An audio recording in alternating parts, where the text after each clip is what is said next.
Well, hello, everybody. Thank you for joining us once again for Do the Work. Today, I've got with me Steve Wolfgang. Steve has graciously decided to be able to join us and to help maybe break down a couple things that I think are really important. I think he's very passionate about them. And in a very simple sense, we're going to be discussing this term in the larger context of the American religious movement, in the larger context of religious history, the Restoration Movement. And it's a term that maybe isn't familiar to everybody. Maybe you don't have a lot of knowledge about it, but we're going to break it down in three simple ways. We're going to start by talking about what are we talking about. Then we're going to talk about why this subject is important. And in the end, if you get interested like he and I are, you might want to know more. And so at the close of our time, this half an hour we're going to share together, we're going to try to break it down in a way that you can expand your understanding of what I think is a really important subject. So Steve, tell us a little about yourself in short order before we get too far in. I know that you've served as an elder, you've served as an evangelist, you've taught in the academic context. Give us a little short personal introduction. Well, I've been a preacher, whether bivocational or otherwise, for more than 50 years now. I did teach at the University of Kentucky for near 20 years, American history, history of science and technology, history of journalism, but also taught a course in the history of religion in America, and have conducted tours of different things. People want to know why we should study history, and I get that question a lot, whether it's with restoration history that we're talking about, or I'm a docent at the University of Chicago's Oriental Institute, and people wonder, why should we study ancient history, or whether doing tours to Israel that you and I are trying to engage. People have the same question, and so if you want me to try to take a stab at answering the why question now, I'll be glad to do that, or do you want to steer in a different direction? We'll pump that down the list just a little bit. I think there's some integrated answers to that.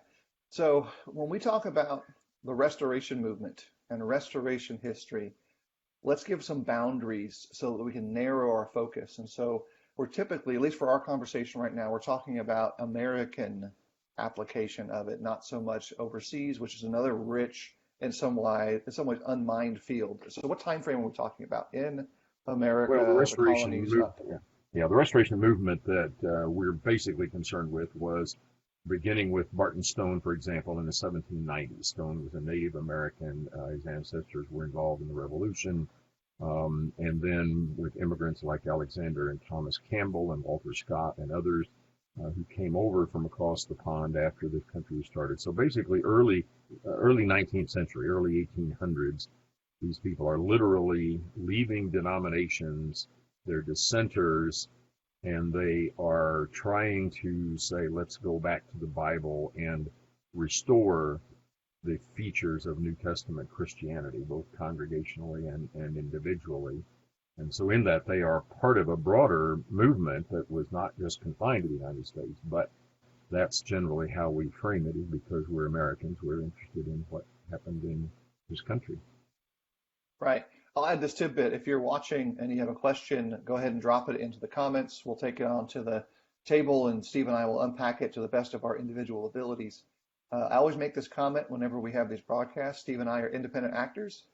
He and I agree about a whole lot of things. We disagree about a few things, I'm sure, but we're individually responsible for whatever we're going to say here. So, don't lump us together with any other chunks of coals you've seen before. We're our individual people in that sense. But I don't think we're having huge disagreements today.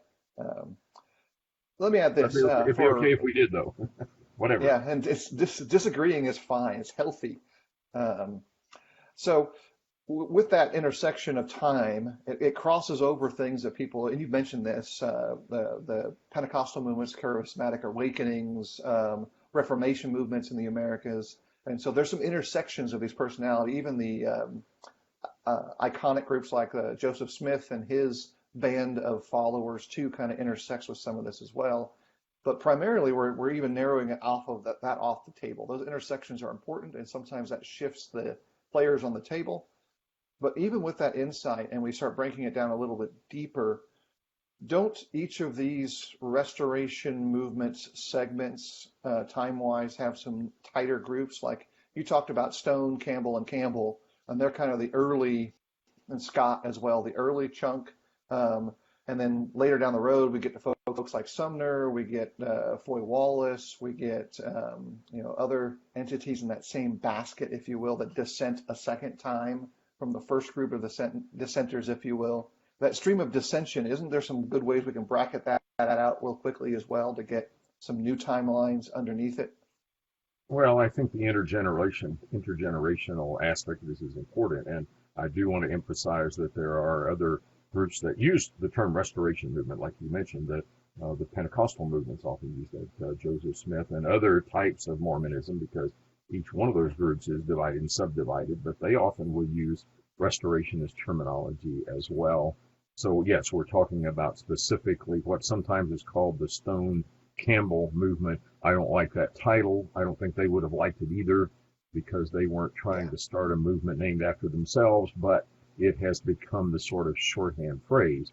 And as you go through the intergenerational movements, by the time you get to the Civil War, mid-19th century, and then 30 years after that, let's say into the 1890s, now you're into a third generation which does not share at all, a part of which does not share the emphasis of the Stone and Campbell and so forth. They share the language. They want to talk about restoring, but they're much more interested in a generic Protestantism. And so there is a division, and it occurs over specific things like how shall we do mission work and what's the nature of worship, specifically instrumental music, and other things that bleed out then as part of that left wing goes even farther to questions like, is the Bible inspired, and how much of a divine revelation is it as opposed to Israelite campfire stories. So you get a drifting all the way over into mainstream liberal Protestantism, if I may use that term.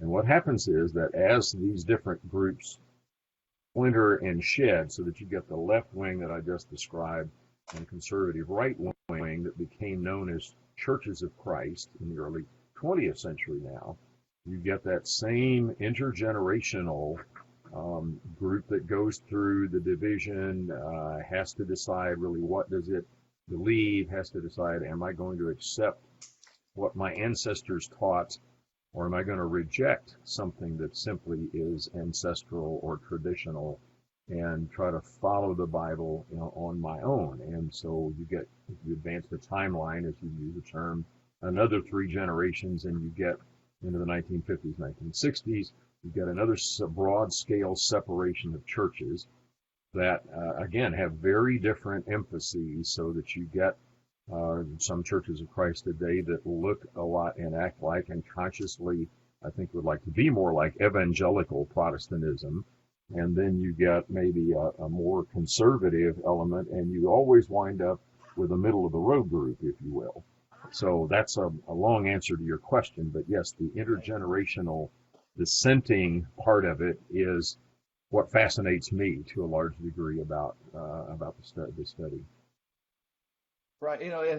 As breaking it down, in many ways, each of these triple generation groups, the sandwich of 1, 2, 3, are asking essentially the same kinds of questions about different contexts that are important to them. Some of the who, what, why, or when, and why stuff comes in. The questions of authority, whether the authority of the scriptures or the way in which God teaches man comes in, and then it manifests itself in these divisive constructs of culture, race, worship in the congregation, individual holiness in the life of the believer. And we're going to hit on some of these things that are reappearing issues, that the same issue comes back up again. We talked about race early on. I think that's an important thing that it intersects with the Restoration era, and the Restoration movement is a powerful illustrative tool to teach about some of these things. So that kind of tells us a little bit about what are we talking about. So let's dive deeper into why someone who maybe doesn't have a good background, like I'll talk personally from my perspective, I did not grow up going to a church of any kind. We went to churches for weddings and funerals. I was in college as a young convert, and it was at that same time period where I determined to preach after my conversion. A space of time takes place, and so a lot of preachers told me early on, here are books you should read. And some of those books were a big stack of biographies from the early participants in that first time block. So I've got, looking over in my color-coded library, I've got a lot of stuff produced by Faith and Facts, which is the primary holder of a lot of those older biographies, Stone and Campbell and others of that same generation. Why did people tell me to read that stuff? And I still tell people to read it today. And why would you tell people to read those things? Well, as I've tried to tell generations of students, both in secular history classes and sometimes younger preachers, history is not about dates, and it's about people. I mean, history is, and it's collected biography in some ways, and biographies of people who are notable because either they were recognized as leaders by others of their peers, or they became, say, editors of journals or magazines that were the standard of discourse at the time. Presumably, those who paid their hard-earned money to subscribe and read these journals generally agreed with the viewpoint. So it's a way to give voice to the voiceless masses who didn't edit a paper, who didn't leave a lot of records behind, about whose lives we know virtually nothing. And sometimes these individuals, like Stone and Campbell and Scott and Lipscomb and Sommer and so forth, they emerge as leaders in their own time, but they also leave records behind. So that's, I think, a part of why it's important to study biography. But there is also a sense, you have to get a sense of there's a broader movement than just these individual Christians. So that's a stab at explaining why I think part of the why. Is important. Yeah. Sorry? Yeah, the biographies, and then there's also debates. That was a second thing that was referred to me, is you got to read these debates because they're iconic in their time frame. Like, this was maybe the two best guys to talk about this, and someone always said they didn't really like each other, and you can tell. Like, that's also a second layer of these debates that you have to kind of sort through. But I do think, and this connects part of the why to the what, those intergenerational shifts, if they repeat, if you want to do it better the next time, because there will be a next time, you need to grapple with how they did it in the past and accept some of the downstream consequences of that. Yeah, and let me add a sort of a flip the coin on the biography issue.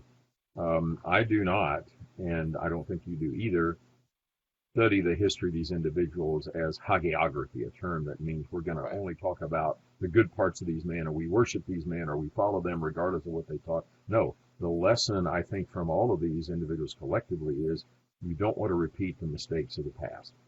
Sometimes they recognize their mistakes. Sometimes they're evident only in hindsight, which raises interesting questions for us about in what ways are we culturally captured today and really don't see the truth of Scripture and apply it to our lives in terms of doctrinal things. But all these individuals, I mean, go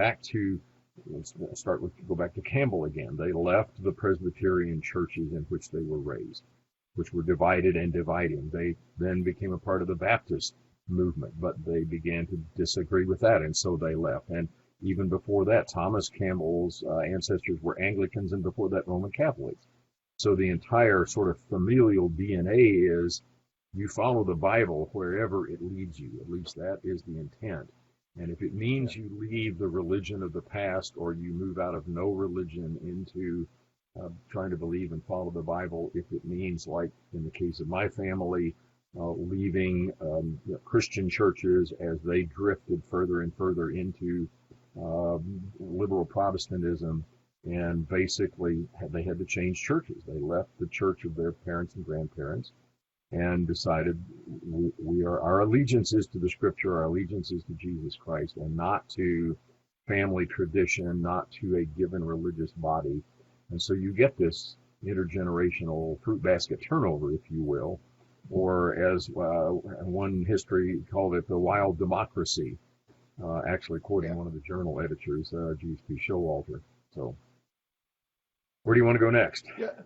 Well, we're going to go all over the place. I think, we're also going to do a quick illustration or kind of a case study in a second. We're going to talk about race in regards to Sumner, and then maybe the Jim Crow era, end of that and into the modern context, because I think it's a hot topic that we can use as a great illustrator. But before we open that box, A couple more things to kind of connect with. Um, like you pointed out, biographies give you one edge of it, debates give you another edge of it, journals give you the third edge. And you mentioned some of those journals. Often those journals serve as, at least for me, kind of the road signs on the map. When you see two, three, four journals pop up and they start writing in larger contexts, it tends to coalesce into discussions about big issues. And then the issue gets solidified one way or the other, and the journals reconnect back to a smaller number of journals again. They kind of blossom historically. Oh, it's a big issue, 5 or 6 new journals, okay, and then there's less. So journals are like another part of that. Um, what's the intersection there on the restoration movement with written journals Yeah. before the internet? Well, yeah, but I mean, since we are on the internet, or at least on the small Facebook sliver of the internet, or we're digital, I mean, that's just the modern embodiment of what the journals were in a pre-digital age. They were the means of communication. They used the U.S. Postal Service as a quick and ready means of distributing and disseminating information. They were sort of slow motion, real time Facebook, if you will. Instead of having a conversation where one person posts and another person responds 5 minutes or later, or 5 hours, or whatever it may be, it would take 5 weeks or 5 months for this discussion to go on. But again, it was a forum in which many people could participate. For some people, it became a sort of a marker of doctrinal orthodoxy. I think that's a bad way to look, or not really a legitimate way to look at the journal, because even the people who wrote in them probably would have said, no, we're not trying to establish orthodoxy here. We are discussing an issue, and often, journal wouldn't have necessarily even in the recent past, a position as much as it became a platform, a forum for open discussion. Yeah. And I've been a part of that in a lot of different ways. Right. I think that's, whether it's in person or in print, you were a participant in the Arlington meeting, the Nashville meeting, and other conversations of those kinds where just a face-to-face discussion versus a print discussion. It's the same thing. It's just a different format and a timing of it.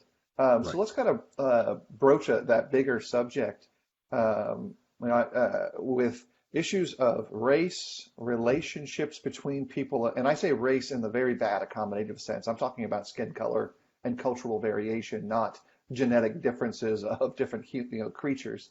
But everyone kind of knows when you talk about race relations, we're talking about distinct cultures who have distinct feature differences, both culturally and physiologically on the outside.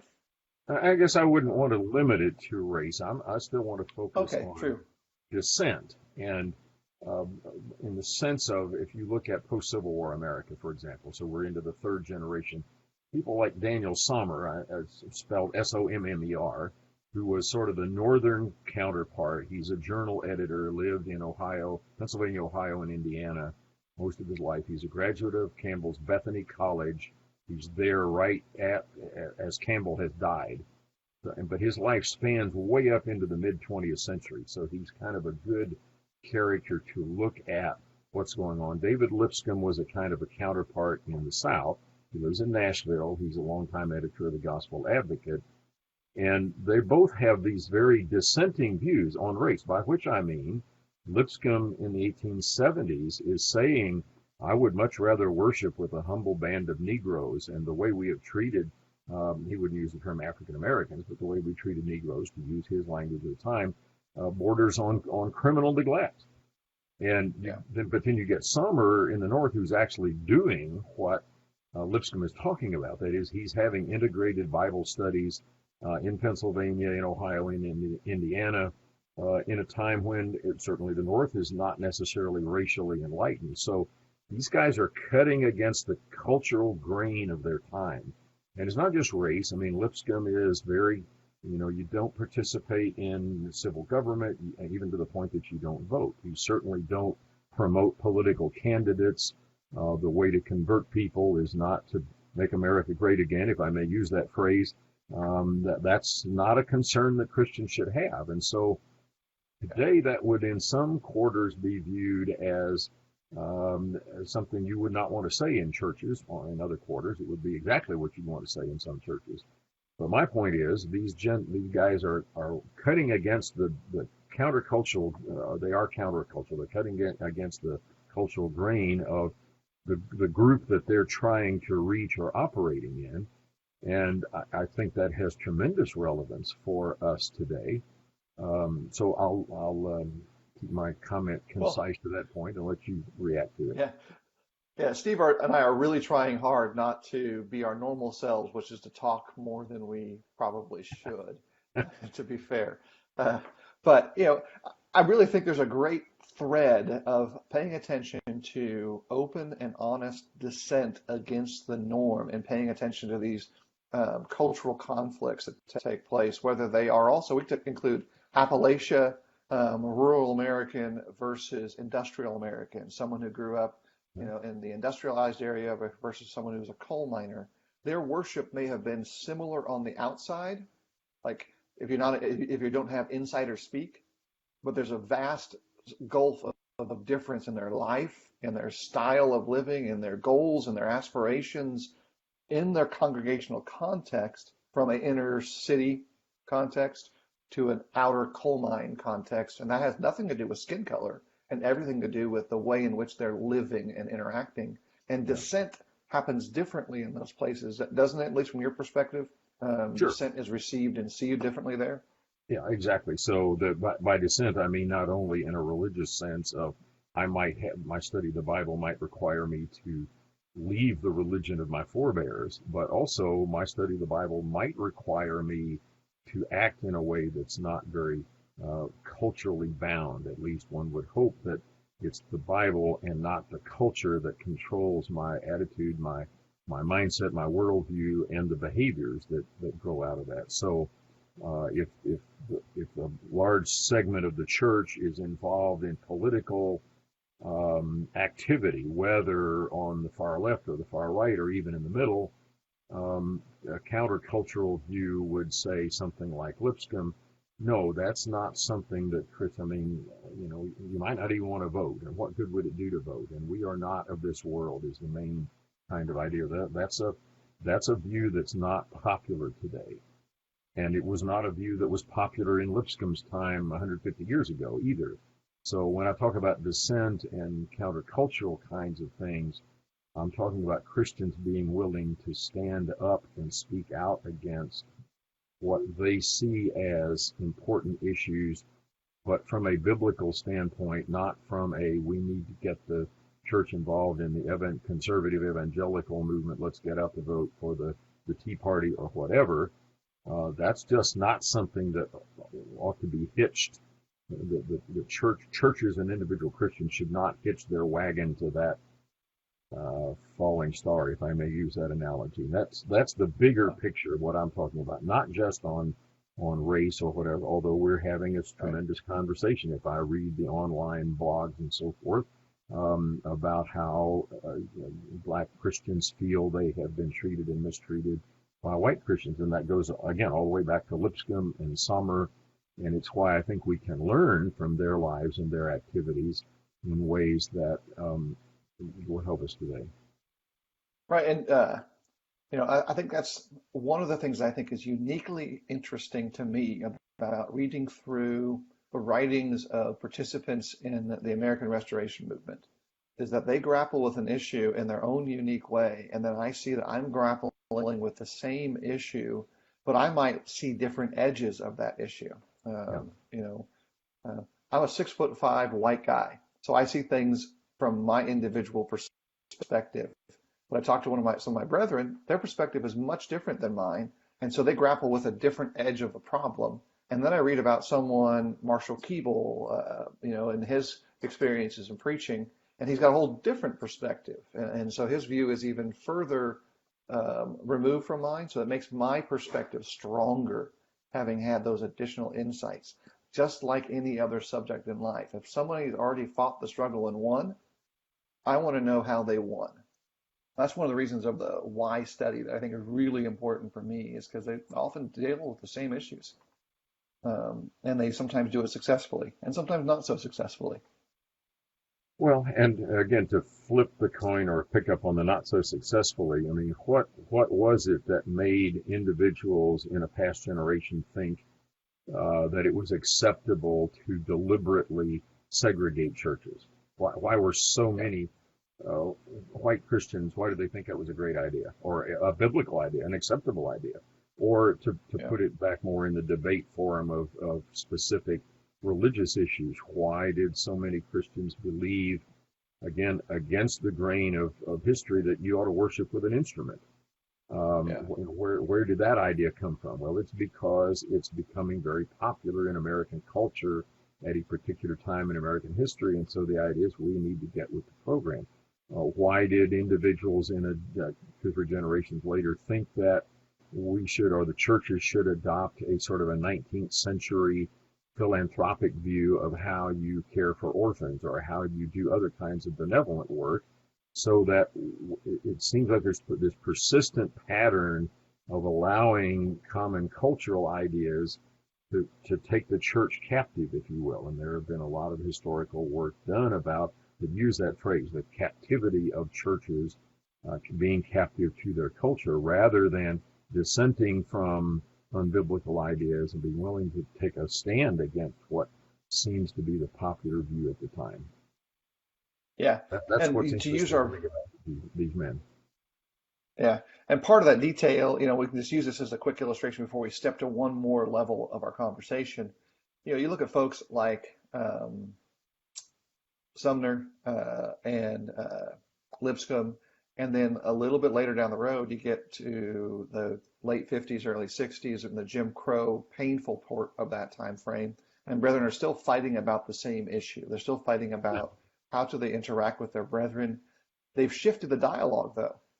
Before those two guys, it was these people are physiologically different than us. That was the cultural ideal. Then once they learned that wasn't true, it shifted to, well, it's just not wise. That was the sad argument that I read on the most. Like, it's not wise. They're not sinful, but not wise. And now you get to our generation, and at least for me, my answer is, you know what? It's unwise to not worship with your brethren, and in fact, it's sinful to divide from brethren who you share a common cause, common bond, common kingship with. And so my perspective is like shifted the entire way to where they were like, it's sinful to unify, it's unwise to unify, where I'm like, it's sinful to stay apart. Like it's all the levels of wrong. And it could potentially, for me, I would say, look, if I lived that life and didn't worship with my brethren who had a different cultural background than me, I feel like I would be doing the wrong thing conscientiously and convictedly. And you see that in that trend. Yeah, and I mean, part of what some of these people in the past would emphasize is who decides what's wise. I mean, if the argument is it's not wise because the culture says it's not a good thing for different races to worship together, or it's not wise to engage in a certain religious activity, then do you let the culture define what's wise, or do you let biblical principles decide what's wise? That's the cutting edge, I think, of what a lot of these people would have said. And of course, as much as we look at them as leaders, people like Sommer or Lipscomb, because of their stand on different issues and because of their willingness to try to work with brethren that they disagreed with. I mean, Sommer was known for a long time as a very divisive figure because he insisted that the Bible teaches this, a certain thing on instrumental music, that is, that New Testament churches didn't use it, and missionary societies are unknown in the New Testament. So because there were a large segment of the group that he was involved with that didn't agree with that, he was viewed as very divisive. When in his later years, in the last decade of his life, he seeks to try to bring a better sense of unity and understanding among divided brethren.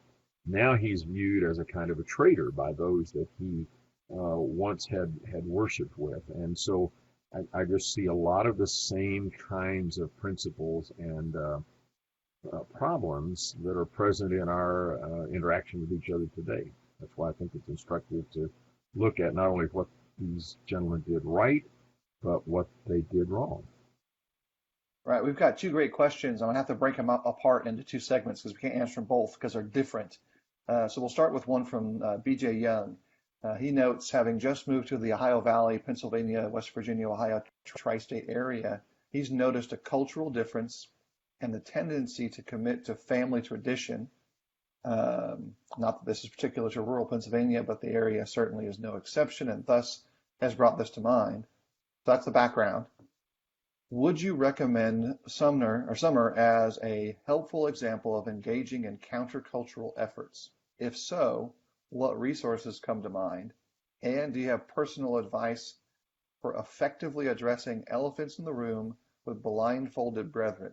So that's like three really big that's a whole basket questions of at least. And Clinton DeFrance, who we both know, has a question. We're going to move him to second place right now because BJ asked first. Yeah, we'll put Clinton on the parking lot for now. And of course, I know BJ from here in the Chicago area. Let's start with the resource. I mean, there are several biographies of Summer. I wrote a master's thesis decades ago on Summer that I think is absolutely the best work that's ever been done on Summer, and it's pretty freely available. Clearly it is. Interlibrary loan and so forth. But there are some other, actually they're all out of print now as far as I can tell, but you should be able to find them on the internet or whatever. So there are some biographies of Summer. I'll recommend a resource, the Encyclopedia of the Stone Campbell Movement, which is this big, huge actual book. People, this is an actual book. Yeah, doorstop of a book. If you don't want to read it, it's big and thick enough. It's published by Erdman's, and you can read sort of short one-page summaries. I've written on Summer and Homer Haley and Cogdill and Benjamin Franklin, not the Philadelphia inventor and statesman, but his great nephew, who was a restorationist preacher and actually an influence on Summer. And you'll detect in that and in some other places you can go to read that there, in addition to the doctrinal controversies, there is this huge sociological subtext of what BJ's calling the elephant in the living room, if you will. And the only way I know to not ignore that is to talk about it in as uninflammatory ways as possible. These are sensitive issues to a lot of people, and sometimes it's difficult to generate light without generating heat. But I think we've got to not make it the elephant we're not talking about, and raise it as an issue and frame it in biblical terms. I would say not frame it in the terms of the current political climate, because that's simply going to make the problem worse. Yeah. I'll add this. This is my perspective coming into play. If you're going to use a historical antidote, individual or personal connection in some way, you need to first gauge what the interest level is on the person you're working with. Sure. So as an illustration, there's a lot of great Robert E. Lee stories. You don't tell those in Ohio. You tell those in Georgia and Alabama. And in the middle ground, you just assume if you tell that story, half people will like it and half people will hate it. And so if you're in a border state, that's going to be the outcome. So with Summer, you got to make sure if you're going to bring them up, what's going to be the relatability. If they've never met the guy, heard the guy, or read about the guy at all, then it's more of like a bland reference from somebody on the internet. You might as well use somebody else in that sense, if your only goal is to engage. Now, if you want to profit from what they did and how they did it, it's a different thing.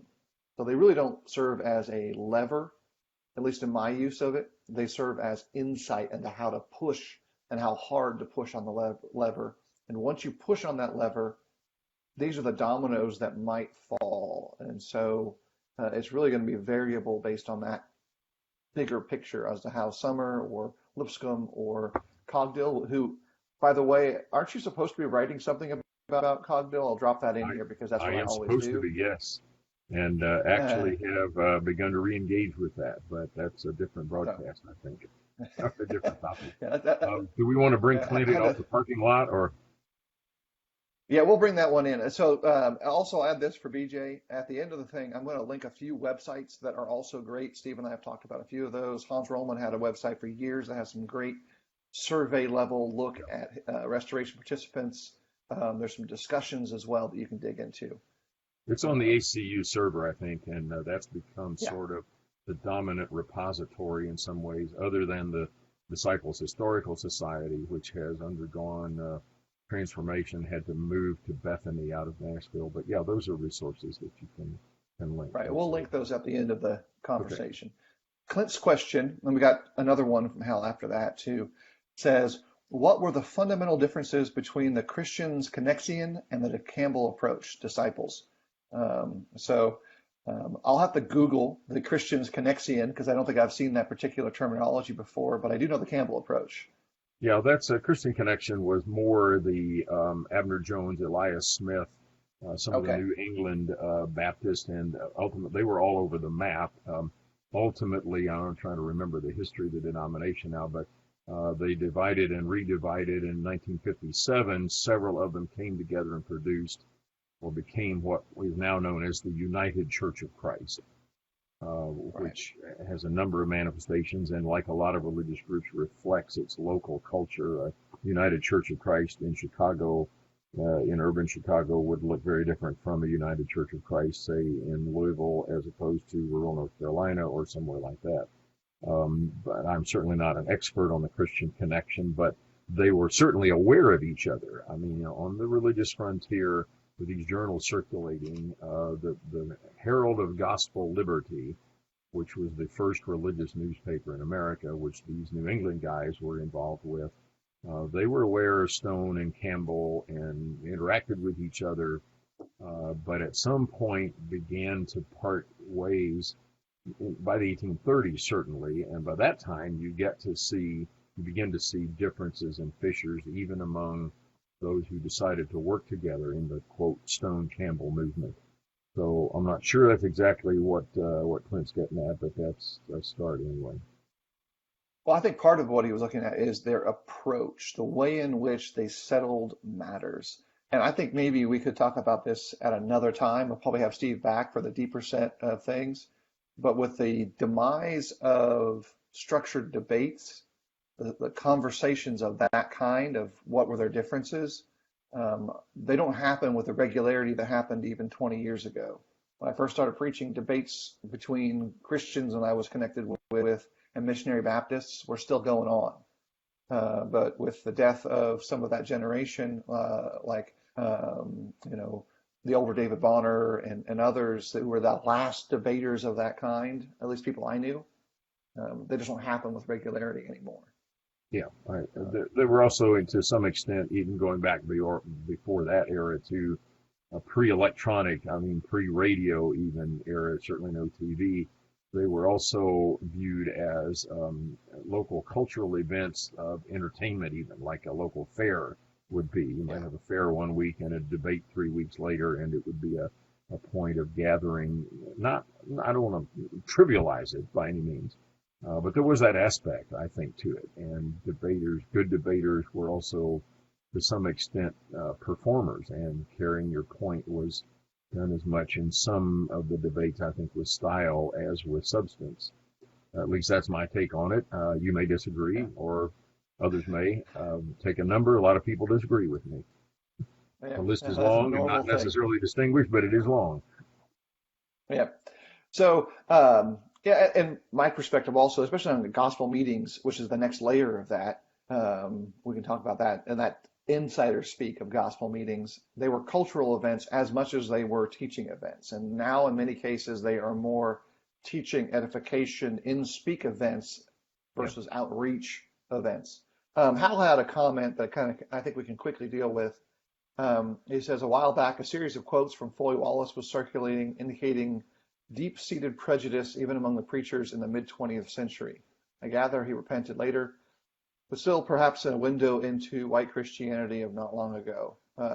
And I think he's correct in the assertion of some deep-seated prejudice amongst Christianity general, and I'll say believers in America who claimed a connection to the Bible had high levels of deep-seated prejudice, including brethren that you or I may have interacted with either in writing or in person.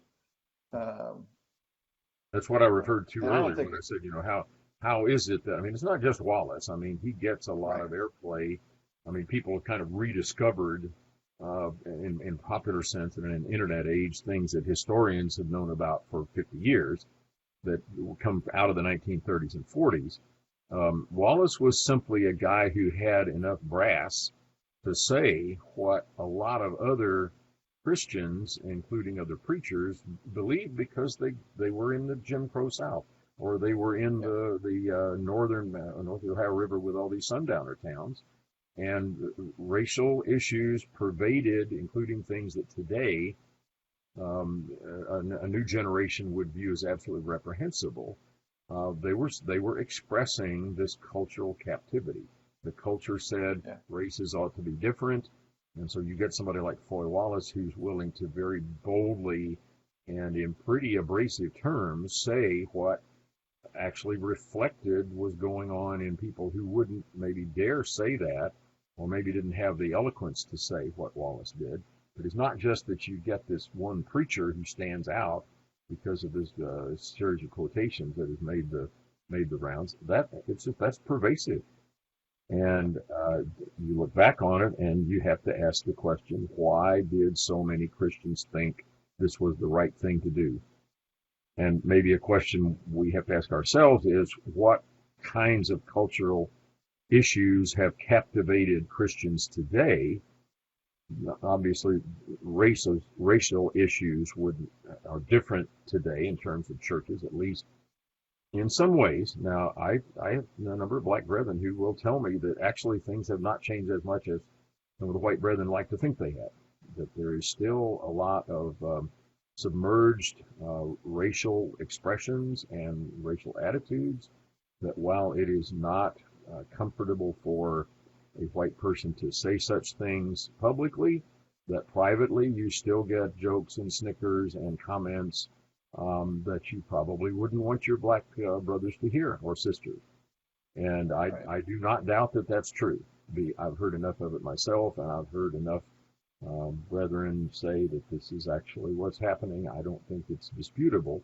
So I'm not sure things have changed as much as the veneer would have it. But I'm also raising the issue of, are there other things in which modern day Christians have allowed themselves to be become captive by the culture? And are we truly interested in determining what are biblical stances and issues? Or are we simply going to change our minds on the basis of what the broader culture tells us needs to be said? And you can talk about, we haven't talked about gender issues. Women preachers was a huge issue in the same time that missionary societies and instrumental music was, and it has resurfaced today. And my question is, do people, either in that age or in the present age, think that women should take public part in the worship and be preachers because they did some really hard-nosed Bible study and said, oh, wow, look at all these texts that we've now found that said women should preach? Or has the attitude changed because the culture in general has changed toward a more egalitarian viewpoint, and so there's this tremendous pressure that's brought on the churches to conform to whatever the cultural milieu of our society is? And that's the issue that I'm raising, saying it's not limited to racial issues, and there are political and gender issues and what have you that Christians have to decide, is my polar star going to be, what does the scripture say? And to the degree that I'm willing to resist pressure from the culture, or am I going to cave on some sense of compromise with what the larger culture is saying to me? I'll flip it back to you. I think we can connect with a couple of dots there and make a quick illustrative truth. There is no doubt that in the culture of Christians that I'm surrounded on, that I've encountered and worked with and tried to educate and encourage and admonish brethren, that racial issues still exist. Racial disparity still exists. Sinful attitudes and sinful comments still exist. But here's a great parallel that I see. You pick any popular political issue right now, a today issue. You will find brethren on the polar opposites of that issue, whether it's issue of the means by which you help the poor in American culture and society, the means by which you address income equality in society, all those things. I can pick those two issues. Even the way in which we address the awful practice of abortion, you're going to find disparity there. And those are pushing brethren apart um, in some ways due to the way in which they address them. Because very Yeah, often they may actually agree about these issues, but the way they're solving the issue creates these wedges, if you will. I think that's correct. And to go back to BJ's question, how do you address the elephant in the living room? You have to do that individually. I mean, one of the things about loving not our enemies, but people that we disagree with is once you get to know them, it becomes much, much harder for you to treat them as this nameless, faceless force out there. And changing hearts and minds and converting people to the truth of the gospel is not going to be done by mass evangelism. It's not going to be done by political rallies. It's not going to be done at the ballot box. It's going to be done on a one-to-one basis of getting to know somebody and addressing with them the question of, are you willing to commit your life to following what the Lord would have us to follow on whatever the issue of the hour happens to be? And that's going to happen individually and in each other's homes and in congregations to a certain degree, because that's where we get to know each other collectively. It's where we come together to worship the Lord. And so, but it's not going to be done by some mass media or some huge social movement kind of thing, which is too often, again, how churches have decided or Christians have decided this is how we're going to make these changes. No, that's not how that happens. Let me ask, this is going to be a hard question for both of us to deal with, but I think it's an important connector. Both of us have had personal interaction with these two individuals over the years and have different opinions about them. But I think underneath them, we still have genuine love for whom they were in a lot of their work. And we're talking about, I'm going to use Ron Halbrook and Homer Haley as our two individuals. And we're going to talk about marriage, divorce, and remarriage as a backdrop to it, but not the actual issue. Making application of that connectedness, I'll talk about Homer first. I've only met him a few times before he passed. In those interactions, it was always positive and always encouraging, even though I knew we disagreed about the subject of marriage, divorce, and remarriage in those interactions. He encouraged me to oppose him. He's like, if I'm wrong, then you get out and preach, in essence. Short thing, but I didn't have a good personal connection to him. Ron Halbrook, and the other way, I've got a long personal connection to him. I went to college with his kids. I'm friends with his family across the spectrum. At times, people will describe those two guys in very negative ways. In both instances, my mind goes, did you actually know them? Because that doesn't match the character of both of those guys with my limited interaction. I think you have more interaction with Homer than I did, and maybe more interaction with Ron. But that's a great way to illustrate this. If you're closer to them, you're going to disagree with them in different ways. No, I mean, you're correct on both counts. I've got long history with both of them, and I don't want to get overly personal. Unlike a lot of people who have written and spoken about Brother Haley, I was a Haley student for 3 years. I mean, I was still at Florida College while he was still vice president. And quite frankly, although I recognized and appreciated his deep-seated Bible-based respect for the Scripture on a lot of levels, including a neglected area of Old Testament study that still is a far too much neglected area today, I really was turned off by references to Martin Lucifer King and racial comments. Now, at the same time, like a lot of brethren in that era, Brother Haley was also teaching a Bible class at an African-American church on a midweek service, maybe on a Thursday night. But I actually approached him the week that Martin Luther King was assassinated and challenged him. This is just me and Brother Haley together. This is not a public thing, but there's a tremendous power differential there. I mean, imagine a college sophomore upbraiding the vice president of the college. That's not a been there, pleasant, worn that T-shirt.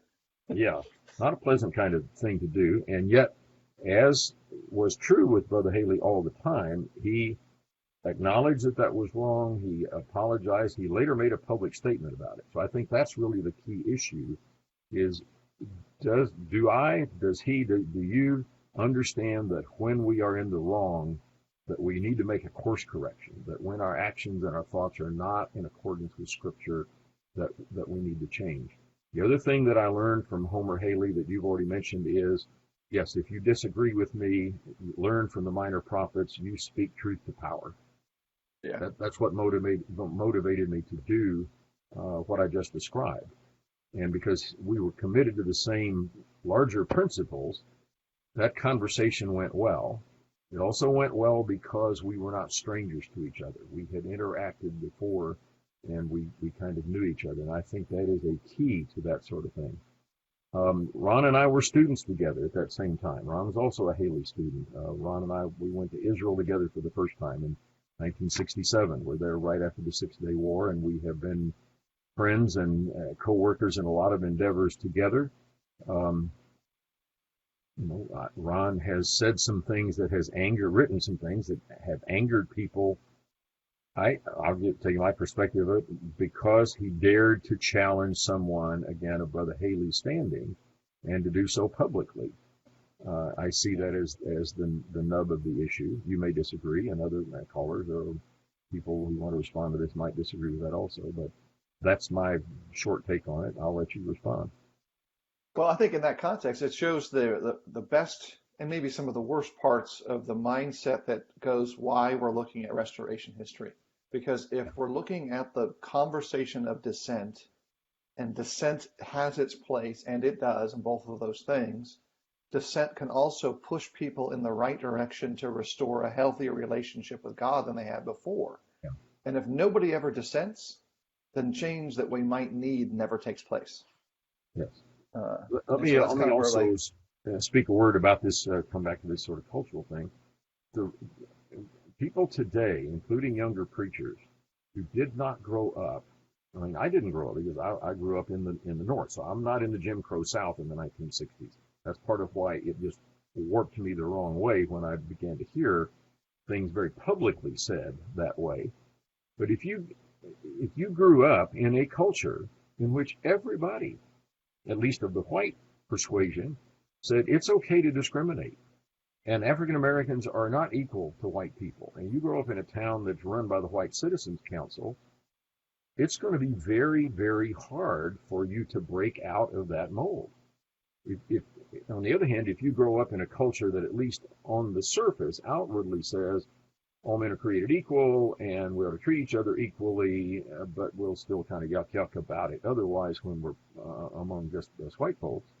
But you grow up in a culture that's very different, it's very easy to superimpose the values that you grew up with on this prior generation and say, well, they were idiots, or how could they do that? Or, why couldn't they see the truth of things? And in some ways, it's like we'll sometimes excuse what we would view from a Western perspective as backward cultures in, I don't know, South Sea Islanders or some, remote tribe somewhere.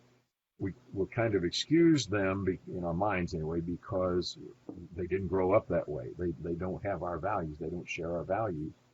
Well, the same kind of principle works temporally, that is in terms of time. People who grew up in the South of the 1920s or 30s had really in some ways no reason to have a worldview any different except that, and this is the question, why didn't biblical views about all men are created equal, and of one God has created, go to Acts 17, why didn't that worldview govern the culture? Why did the cultural view that people grew up with tend to be the lens through which they looked at these kinds of issues? But my point is that somebody who's in a more liberated 21st century culture, very easy to look back and condemn people who did not have the kind of upbringing that now has become, at least officially, the norm, or on the surface, the cultural viewpoint of choice, if you will. Yeah. Well, we've had a 1 hour, half-hour discussion, and so we're going to try to seal it off here, right. And extend the olive branch of future conversations to Steve, because this has been excellent. But I wanted to add, a great way to think about this, at least from my perspective, before we close out with some extra comments. One of the things I think is really important in looking at Restoration Movement and looking at its connection to today is to maybe make this simple illustration that goes across the board. In your preaching and teaching and in your life and your practice, it's really hard to see when your political pants or your cultural pants are showing, personally, but everybody else can. Everyone else can see when your preaching is motivated by politics or your culture. So be mindful of that and be receptive to criticism when it comes. If someone says, hey, you know what, when you're doing that and when you're saying that, it sure seems like you're just parroting the party lines. And unfortunately, a culture always kind of gets into these dichotomies of us versus them.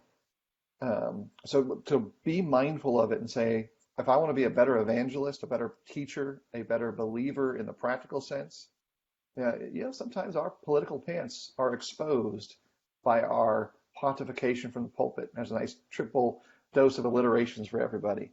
Yeah, well said. I appreciate you allowing this conversation. I probably said something that will offend nearly everybody, so equal opportunity That's in that normal. regard. Par for the course. Yeah, if you want to continue this conversation on a later schedule, I'd be glad to do that.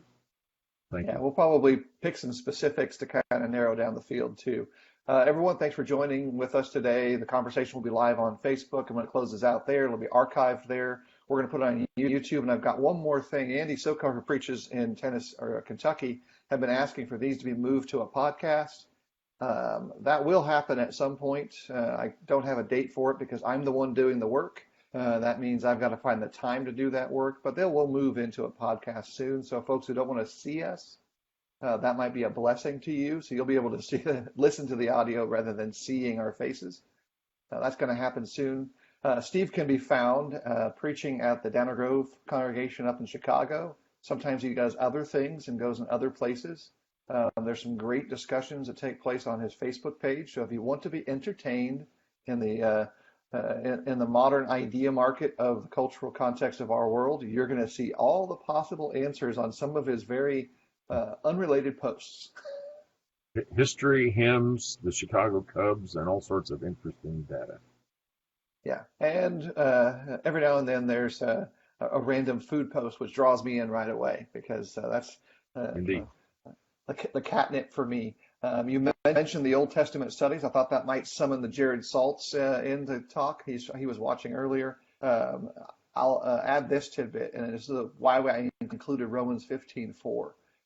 If we do not learn from the experiences of the brethren who came before us and sought their hope in heaven, then we're going to have a whole lot harder time establishing that same hope in our own hearts today. So everybody, drop us questions. If we can help you in some way, send us a message, and take care and have a wonderful day. Thanks, Phillip.